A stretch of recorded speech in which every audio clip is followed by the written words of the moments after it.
Hi hello నమస్తే అండి అందరికీ. మేనిఫెస్టోలో భాగంగా కొన్ని వివరించడం జరుగుతుంది కదా. ఆరోగ్యశ్రీలో దానికి అనుబంధంగా 25 లక్షలు కవరేజ్ ఉంటుంది. తర్వాత వచ్చి మెడికల్ కాలేజీలు కూడా దాదాపుగా 17 మెడికల్ కాలేజీలు అనుమతి పొందటం జరిగింది. దాంట్లో 5 వచ్చి కంప్లీట్ అయిపోయినాయి. అంటే ఈ విద్యా సంవత్సరం నుంచి 5 అందుబాటులోకి వచ్చేస్తాయి. ఈ ఫ్యామిలీ డాక్టర్స్ కాన్సెప్టు తర్వాత ఈ మెడికల్ కాలేజీలకి అంటే ప్రతి ఒక్క జిల్లాకి ఒక్కొక్క మెడికల్ కాలేజీ దాదాపుగా తీసుకురావడం జరుగుతుంది. సో వాటికి అనుబంధంగా ఈ విలేజ్ల్లో విలేజ్ క్లినిక్లు ఎక్స్పర్ట్స్తో ప్రజల్ని ఆరోగ్యం పరీక్షలు చేయించుకొని వాళ్ళకి ఏం అవసరం ఉన్నా ఏం లేవనేటివి దానికి సజెషన్ చేసి గవర్నమెంట్ టేకప్ చేసి వాళ్ళ ఆరోగ్యాలని కాపాడటం జరుగుతుంది. సో అది ఆరోగ్యశ్రీ గురించి. అంటే ఫస్ట్ వచ్చి విద్య, ఉన్నత విద్య, తర్వాత వచ్చి వృద్ధాప్య పెన్షన్లు, ఆరోగ్యశ్రీ. నెక్స్ట్ మనం తీసుకుంటే ఈ రైతు భరోసా గురించి చెప్పుకున్నాము. రైతులకి అది యథాతథంగా జరుగుతుంది. పెట్టుబడి అంటే పాస్బుక్లు మనం బ్యాంకుల్లో పెట్టి రుణాలు తీసుకుంటాం కదా, ఎకరాకి ఇంత అని చెప్పి ముందు దాన్ని 50 ఏళ్ళకి ఇచ్చేవాళ్ళు, దాన్ని ₹1,00,000 ఇప్పుడు చేయడం జరిగింది. సో అది కూడా రైతులకి జీరో వడ్డీ, ఇయర్ టు ఇయర్ రెన్యువల్ చేసుకుంటే 0 వడ్డీ ప్రకారం అది అందుబాటులోకి వచ్చేస్తుంది. అదేవిధంగా ఈ అక్కలకు చెల్లెలకు డ్వాక్రాలని స్ట్రెంతప్ చేసుకుంటూ వాళ్ళకి కూడా 3 లక్షల వరకు వడ్డీ లేని రుణాలు ఇవ్వటం జరుగుతుంది. యథాలాపంగా ముందు ఎట్లా అయితే జరుగుతూ ఉందో అదేవిధంగా దాన్ని మెయింటెనెన్స్ కూడా ఉంటుంది. కాకపోతే దాన్ని 3 లక్షలకు పెంచడం జరిగింది. తర్వాత వచ్చి ఈ మన వైఎస్ఆర్ ఆసరా కింద ఇచ్చేటువంటి రుణాలు కూడా ముందు 18,500 ఇచ్చేవాళ్ళు, సంవత్సరానికి ఇంతని చెప్పి పడతా ఉండింది. దాన్ని ఇంకొంచెం పెంచి దాదాపుగా 25,000 ఒక్కొక్క దఫాగా ఇవ్వటం జరుగుతుంది. అదేవిధంగా ఈ చిన్న వ్యాపారస్తులు, తోపుడు బండ్లు వాళ్ళకు కూడా జీరో వడ్డీ రుణాలతో 10,000 వరకు వాళ్ళకి ఆదుకోవటం జరుగుతుంది. వాళ్ళు కూడా వ్యాపారాలు చేసుకుంటూ దాన్ని రెన్యువల్ చేసుకుంటూ ఉంటే వాళ్ళ ట్రాక్ రికార్డుని బట్టి వాళ్ళకి ₹1,000 అంటే అదనంగా పెంచుకుంటూ పోవచ్చు. అలాగే ఈబీసీ నేస్తం, వైఎస్ఆర్ ఈబీసీ నేస్తం, ఎకనామికల్ బ్యాక్వర్డ్ కాస్ట్ కూడా వాళ్ళకు కూడా 60,000 నుంచి 1,20,000 వరకు కూడా పెంచడం జరిగింది.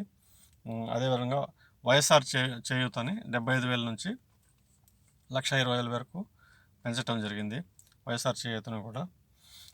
తర్వాత వచ్చి షాదీ తోఫా అంటే ఈ మైనారిటీస్, క్రిస్టియన్స్ కానివ్వండి, తర్వాత ముస్లిమ్స్ కానివ్వండి, వీళ్ళంతా దాంట్లో ఏం పెట్టారంటే ముందే మాదిరిగానే 10వ తరగతి మ్యాండేటరీ పెట్టి 10వ తరగతి కంపల్సరీగా అమ్మాయి పాస్ అయి ఉండాలా. వాళ్ళు అర్హత ఉంటే వాళ్ళకి షాదీ తోఫా కింద ₹1,00,000 ఇవ్వటం జరుగుతుంది.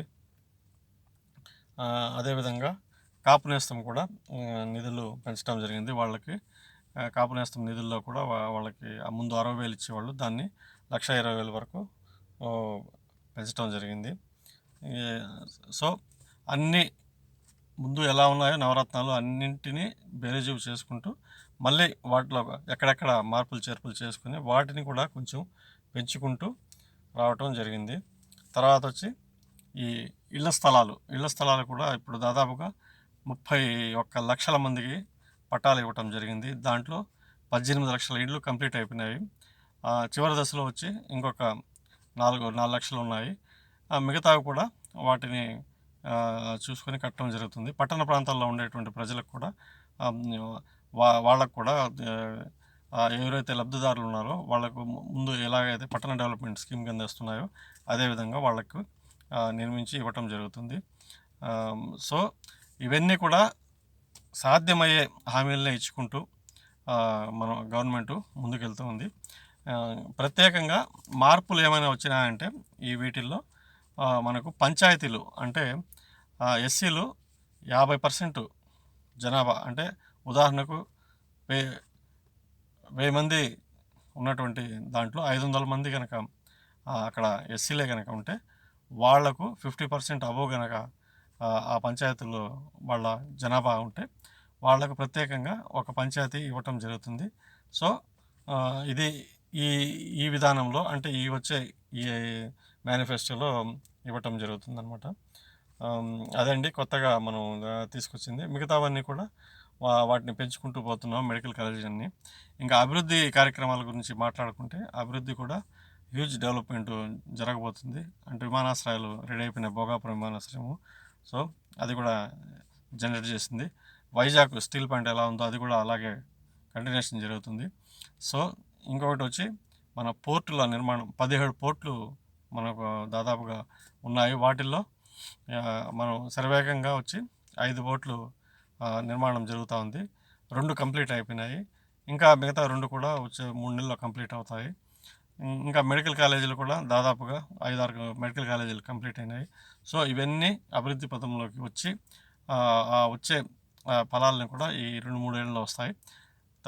తర్వాత వచ్చి ఈ పోలవరం కానీ జలాగ్నంలో ఉన్నటువంటి ఇంతకుముందుకు టేకప్ చేసిన ప్యాకేజీలు కానీ అవి కూడా దాన్ని అంటే మన అవసరాన్ని బట్టి ఏది ముందు ఏది వెనకాలనేది చేసుకుంటూ ఉండే ఆర్థిక విధానాలని సవ్యంగా నడుపుకుంటూ ప్రజల మీద అత్యధికంగా భారాలు వేయకుండా అంటే ముందు మనం ఈ అనుభోగినుడు అని చెప్పి చంద్రబాబుని ఫస్ట్ అవకాశం ఇచ్చి గెలిపిస్తే ఆయన అదే బడ్జెట్ని ఏ విధంగా దాన్ని తలా తోక లేకుండా చేసేసి దాన్ని నాశనం చేశాడు.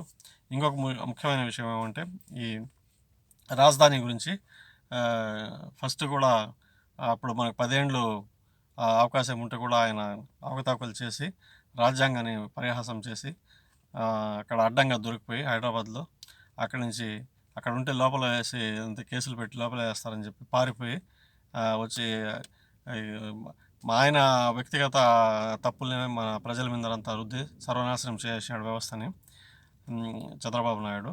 సో ఇట్లాంటివి అన్నీ అనుభవించడం మనం నమ్మి ఆయనకు ఒక అవకాశం ఇస్తే ఈ విధంగా చేశాడు. తర్వాత రాజధాని రైతులకు కూడా అట్లే నట్టేట ముంచేసి 30,000 ఎకరాలు తీసుకుంటా అంటే అందరూ ముందు సంతోషించారు. కానీ దాని వెనకాల వచ్చి భారీగా వాళ్ళు వాళ్ళ వర్గాలకి వాళ్ళ కులాలకి తర్వాత వచ్చి వాళ్ళ అనుకూలమైనటువంటి వాళ్ళకి అంటే అక్కడ ఇచ్చిన రైతు ఏమో పెద్దగా లబ్ధి చెందలేదు. మధ్యలో ఉండే దళారీలకి వాళ్ళ రైతులకు ఇచ్చింది ఎకరాకి 5 లక్షలు 10 లక్షల లోపలైతే అక్కడ దళారీలు తర్వాత గవర్నమెంట్ తీసుకున్న తర్వాత వాళ్ళకి డబల్ త్రిబుల్ ఇచ్చేసి వాళ్ళు దోచుకోవడం జరిగింది.